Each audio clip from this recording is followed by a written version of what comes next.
আমার কোনো রকম তদন্তের রিপোর্ট ছাড়া আমাকে রিমান্ড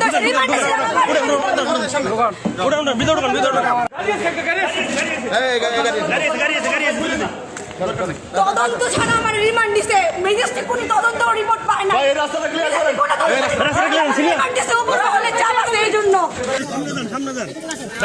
আমাদের আসতে আমার বলা দিকে শুনো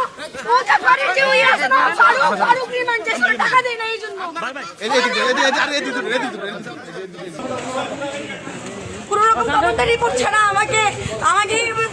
উকিলরা পর্যন্ত বাংলাদেশ এমন একটা দেশ, সেখানের মধ্যে চোর বাটপারদেরকে নেয়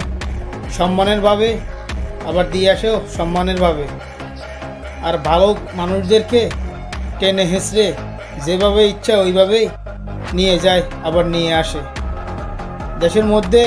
ভালো মানুষের ভাত নাই, এটাই বাস্তব কথা।